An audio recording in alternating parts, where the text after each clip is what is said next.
good. I'm good, Doggy. How you doing? All right, Drew. So, first-time caller. Good to have you aboard. Long-time Okay. listener. You got it. One of your softies from the city. Yeah. Listen, Dog. I think everyone's overreacting, including yourself. Warriors are going to win in 7. The only concern I have is that I felt like we hit a wall in the fourth quarter. Only 12 points, I think, in that quarter. And so that was my biggest concern. But other than that, I just think everyone's overreacting. We're going to. Well, I think first off, most people would have thought that the Warriors, if they would have sweated in this series, wouldn't have done so until maybe up 3-2 in Game 6. So right out of the gate, the Warriors have done something that 99% of the basketball public would not have thought would be possible, and that is lose a game at home.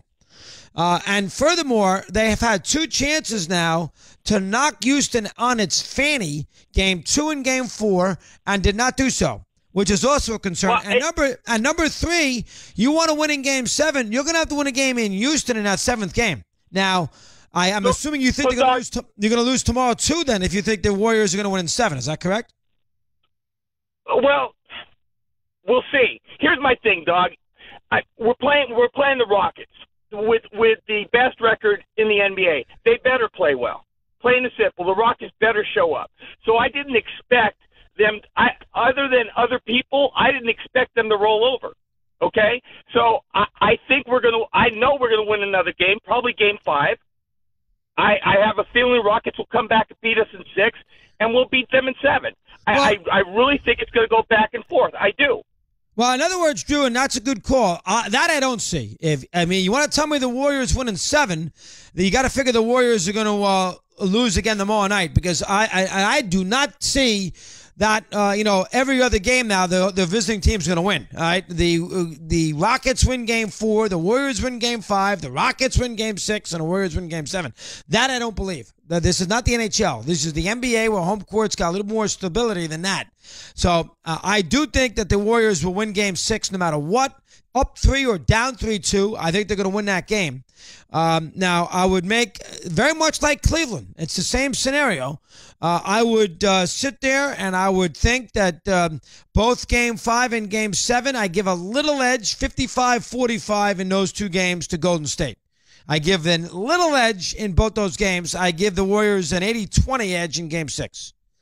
But what I don't see is what you just said. I don't see a rotation of back and forthness between winning and losing with the visiting team. That I cannot see under any circumstances. Here's Jim in Cleveland. He's on Mad Dog Unleashed. Jim, welcome. Your turn. How are you today? What do you have for me?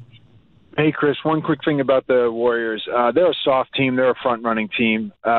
Whenever they get punched in the mouth, whenever Steph Curry gets punched in the mouth, he doesn't get back up off the mat. I mean, we saw this. You talked about Kyrie, what he did to him with the cat. I mean, whenever they get punched, they don't come back. But they could prove us wrong. But until proven otherwise, I think they're a soft team. I think this. Listen. Last year they were just overwhelming in talent. They were all revved up. Durant, the whole bit. They were a great team. The other 3 postseasons, they have been soft. There's no other way around it. They have been a little soft. Durant was very soft against Golden State. Golden State should have killed Cleveland 3 years ago and barely won. Golden State blew a 3-1 lead 2 years ago, and Golden State's been very sloppy here so far in this series. Now, listen, if they win the next 2 games and beat the Celtics or Cleveland in 5, we have to get off that. But they've already here's the best way to explain it with Kerr. That franchise, they've already let 1 championship fall through the cracks because they should have won 2 years ago. They can't let another one. So they have to win these 6 games. Let's see if they can deal with that pressure. Go ahead. Yeah. Let me say a thing about the national anthem. Whatever. Goodell he's horrendous, so whatever he does is inconsequential. But more to the point of what this is really all about, if we're going to tell these players that they can't come out or that they shouldn't come out, then what I would suggest is we don't sell hot dogs, we don't sell beer, we don't scream, we don't do a damn thing during that thing. And we tell everyone, but Jim, you're wrong, because the fan doesn't take money from the owners. Okay, he doesn't work for the owners, the fan. You can't tell the fan that he doesn't have to sit there in the stands for the national anthem. He does not take any money from the owner. He doesn't make $15 million a year. He gives the owner $15 million a year. So the owner and the NFL has no say on what a fan does at 5 minutes to 1 every day if he wants to buy 6 beers. The player works for the owner. They do the same thing. But what everyone is saying this is about is a respect for the flag, respect for the anthem. There's nothing more disrespectful than saying, "Hey, I'm going to go get a dog. You want a beer?" I mean, what I'm saying is this is about what they have said. This is about what Roger Goodell said today. This is about. It is about respect for the flag, for the anthem, with for his patriotism. With his Let me finish. Yeah, but he doesn't work. He doesn't. The fans don't work for Goodell, Jim. The players do. The fan does not work for the commissioner. The commissioner can't tell the fan what to do. The player works for the teams, who thereby work for the league. As a result, the commissioner can say, via CBA, with the collective workplace agreement, you have to do what we tell you to do. We pay you. You have no choice. They can't tell that to the fan. Now, you want to tell me the fan is wrong for doing that? Well, that's a different argument. Morally, he might be wrong, but you can't make him do that. Well, okay, fine. But what I'm saying is then this is all hollow. That's what I'm saying. If you're going to tell the players you need to stand or you need to stay back in the room, but yet everything else is going to go on business as usual. Buy dogs, buy gear, buy jerseys, buy beer. You know what? Okay, fine. Maybe you can't tell the fan to do that, but you know what? I don't want to hear from the fan because, as I've told you before, the fact that this is the thing that gets the fans' hackles up. When I live in Cleveland and the Cleveland Browns are telling the city, you know what? You need to buy us a new stadium. We need corporate welfare. All these teams are getting corporate welfare. The fact that this is the thing, then I don't want to hear from the fans because really what they're doing is very superficial, and they want to go out and get their dogs. Go get your dogs, but don't ridicule a guy who's just trying to make a point, and you're going to go out and do the things that you guys do when the thing goes when the ad. Listen, Jim, you morally you might be right, but nobody cares what you. This is not a moral issue. This is a collective workplace issue. The fan does not work. How many times I got to tell you? He doesn't work for the NFL. You can sit there and be mortified that a fan goes out there and buys a beer and a pretzel when the anthem's going on and the planes are flying overhead. He has a right to do that. He bought his ticket. He's in the stadium legally. He is not obligated. You'd like to have him do it, but he is not obligated to sit there and watch the national anthem put his arm across his chest. He's not obligated. The player doesn't have a leg to stand on. He is collecting a check from the National Football League. He's collecting a check. And he doesn't have to go out to to stand for the national anthem, but he can't kneel. He can sit in the locker room, do anything he wants, kneel in the locker room. But Goodell is telling you, we are not going to do it as a public face of our league. We're not having you kneel for the national anthem. And he has every right to say that. Now, you want to say it's hypocritical because the fans doing it? What do you want Goodell? It's not Goodell's fault. You're gonna blame Goodell the fact that the fans go get a beer at the and take a pee during the national anthem? You're gonna blame that on Goodell now? 80,000 people. That's not fair. See, that's where Goodell gets pounded, and that's where it's completely unfair. How is Goodell supposed to legislate 85,000 people to make sure they're all standing upright with their hats off and their hands across their chest during an NFL playing the national anthem? How the hell are you supposed to? Yeah, it's his fault. That's not fair. See, that's where Goodell gets pounded because people just like to pound him. And you don't look at it fairly. You cannot kill the commissioner for something like that. He's in an impossible situation. But if there's Eric Reed decides that, you know what, I'm going to show the fan, I'm going to screw that, I'm going to kneel in the national anthem, there are repercussions for that, ramifications. And the advertisers and the fan base and the networks have spoken. And Goodell has answered them. You're right. I hear you. This will no longer occur. And if you don't like it, go play in a Canadian Football League. And we'll give you an out. We'll give you an out. You can stay in the locker room. We're not going to make you come out. We like you too, but we're not going to make you. You can stay in the locker room. But you're not going to come out and kneel. That you're not doing. And if you don't like it, go somewhere else to play. And he has every right to do that. Every right. I mean, you know what? All of a sudden now, we're going to go crazy because a fan decides to get a 32-ounce Pepsi at 1 o'clock when the Blue Angels are flying over? Come on now. Glenn in Kentucky, he's on Mad Dog Unleashed. Glenn, good afternoon. How are you today? What do you have for me?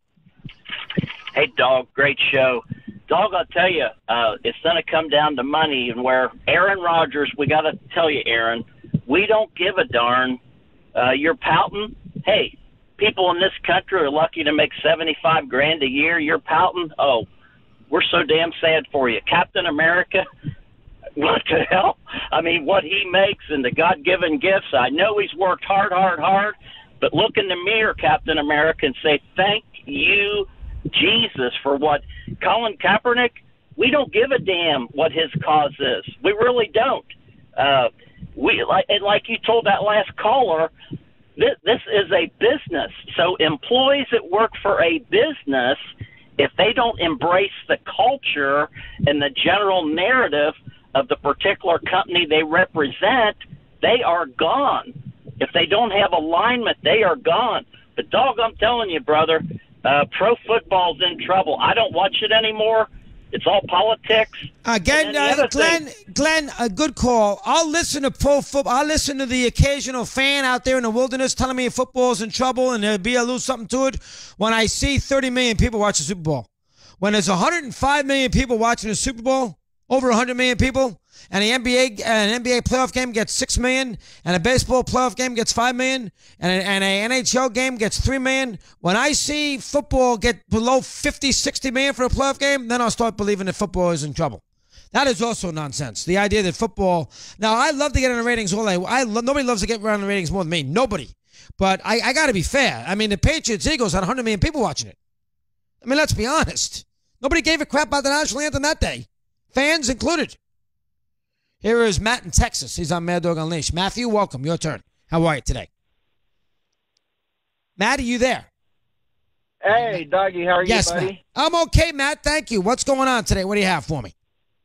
Hey, so I just wanted to talk about the anthem real quick, and I think it's a good idea. I don't think that the kneeling ever started in the NFL, although I do think that the players have the right. And I was listening to Les Coast Lights last night, and an idea would have been, and I think everybody would have been behind it, is if Colin Kaepernick, instead of kneeling, would have went to the front office of the 49ers or went to Roger Goodell and said, hey, look, we have a problem.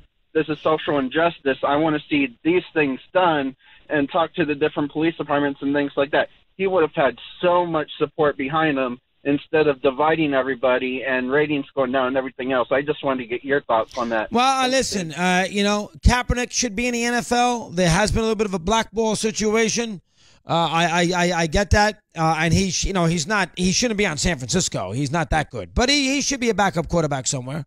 But these teams don't want a distraction. The coaches, he plays the position uniquely, which is tricky because, you have to set your offense to suit him, and he's not good enough to set it that way, whether he's a backup or a starter. So from a strategic standpoint, he doesn't fit, which is a problem. And number two, they don't want, coaches are control freaks and owners are control. They want to do everything the coach tells them to do is they want to win. And the coach tells the owner, I don't want to have 9 million reporters in the house and every TV newsman in America and in the world getting Kaepernick's opinion on what's going on in the world when I'm trying to get ready for a football game. And that is the bigger reason why we are in a situation where, in fact, we've had him not get selected. He is not good enough in the owners and the coaches' minds. He is not good enough for the distraction. That's what it comes down to. Steve Torrey is in the house today. Steve, you there? No, he's not making his way in right now. We'll get Eddie in Pennsylvania. Then I got a question for Steve. Ed, good afternoon. How are you today, pal? What's going on? Hey, what's up, doggy? Hey. Hello, Ed. Nice to talk to you. Hey, what's on your mind today? What do you have for me? All right. Well, the saying is that you was trying to do before. It's damn if you do, damn if you don't. Okay? Now, listen, I understand all this. I just think the players that do stay inside, when they do come out to play the game, they're going to get booed. No, they don't. Because no, they don't. No way. Because the fans are not going to look at this. So there's a million numbers. There's a million numbers. Most fans don't know every player on a team.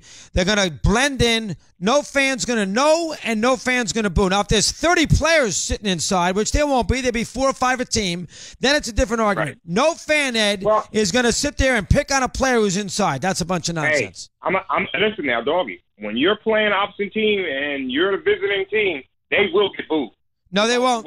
They're not going to know it. Good Doggy. call. They're not. Doggy. You're wrong, Ed. There's 45 players, and there's a million people in uniform. The fans aren't going to be that wrapped up on who's in the locker room. That's incorrect. I'm sorry. You want to tell me the whole team's in the locker room? That's a different story. They boo that team coming out. But you're talking 5 to 7 or 8 players. That's not going to be noticeable. Nobody's going to boo there. Boy, I'm feisty. Here's Steve Torrey. He's in. Steve, how are you today, pal? Chris, I'm doing well. You, buddy? You know, I was wondering overnight, and I had some people ask me, and I figured going back to Bentley for a minute. He, of course, your animal. Who are you going to neuter? Did Tom Torrey neuter you? Well, I mean, based on the fact that I've got 3 kids, I would think the answer to that is no. Okay, so why then would you neuter Bentley? You really asking me to respond seriously he's a to male. this question? He's not a female. Can I ask you a question? Why not? How many dogs do you have? Well, I have 2 now. Right, 2 now. 1 male, 1 female. Right? You have both male. Both male. Okay, that's right.